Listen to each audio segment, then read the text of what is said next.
తండ్రి అయిన దేవుని నుండియు ప్రభువైన యేసుక్రీస్తు నుండియు కృపా సమాధానములు మీకు కలుగునుగాక. ఈరోజు దేవుడు తన పరిశుద్ధ గ్రంథములో నుండి మనకనుగ్రహించిన నేటి దేవుని వాగ్దానము కొరింథీయులకు రాసిన 2వ పత్రిక 12వ అధ్యాయము 9వ వచనం. నా కృప నీకు చాలును అని దేవుడు ఈరోజు మనతో మాట్లాడుతున్నాడు. నా ప్రియ క్రైస్తవ సహోదరి సహోదరులారా, కృప అంటే అర్హత లేనివాడు అర్హునిగా ఉచితముగా ఎంచబడడమే కృప. అన్ని పరిస్థితుల్లోనూ అన్ని సమయాల్లోనూ ఆయన కృప నీకు చాలును. ప్రియులారా, నీ బలహీనతయందు నీకు బలము కావాలి. ఆ బలము నీకు ఇచ్చేది దేవుని కృప. నీ అనారోగ్యంలో నీకు స్వస్థత కావాలి. ఆ స్వస్థతను నీకు ఇచ్చేది దేవుని కృప. నీ జీవితంలో తట్టుకోలేని సమస్యలు వచ్చినప్పుడు వాటిని తట్టుకునే శక్తినిచ్చేది దేవుని కృప. నీకు ఆదరణ వేనప్పుడు ఆదరణను ఇచ్చేది దేవుని కృప. నీవు ఒంటరిగా ఉన్నప్పుడు నీకు దేవుని తోడు కావాలి. ఆ తోడు నీకు ఇచ్చేది దేవుని కృప. నా ప్రియ క్రైస్తవ సహోదరి సహోదరులారా, వ్యక్తిగత, కుటుంబ, మానసిక, ఆర్థిక, సామాజిక సమస్యలతో అల్లాడిపోతున్న పరిస్థితుల్లో ఉన్నావా? ఏ రేవుకెళ్లినా ముండ్ల పరిగే అన్నట్లుగా నీ జీవితం సాగిపోతుందా? అయితే భయపడవద్దు, దిగులు చెందవద్దు. నీ ప్రియ రక్షకుడు నీకు ఇస్తున్న వాగ్దానం, నా కృప నీకు చాలు.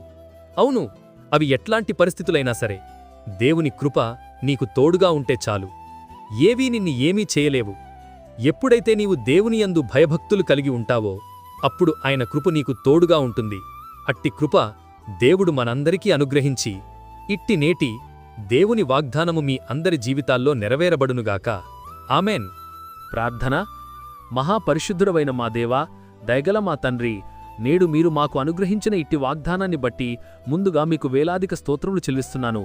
గడిచిన ఉదయకాలం మొదలుకొని నేటి ఈ ఉదయకాలము వరకు నీ కృపలో మమ్మును ఇంతవరకు కాచి కాపాడినందుకై, మమ్మును ఇంతవరకు సజీవుల లెక్కలో ఉంచినందుకై వేలాది స్తోత్రములు చెల్లిస్తున్నాను. ఈరోజు మేము చేయబోతున్న పనులన్నింటిలోనూ, మా రాకపోకల్లోనూ మీరు మాకు తోడుగా ఉండండి. ప్రతి విధమైన దుష్టుని బంధకాల నుండి మమ్మును విడిపించండి. ప్రతి విధమైన వ్యాధి, బాధ, బలహీనతల నుండి విడిపించి సంపూర్ణ స్వస్థత అనుగ్రహించమని ప్రార్థిస్తున్నాను. ప్రతి ఒక్కరి కుటుంబాల్లో ఆర్థిక ఇబ్బందుల నుండి లేవనెత్తి క్షేమాభివృద్ధిని దయచేయమని ప్రార్థిస్తున్నాను.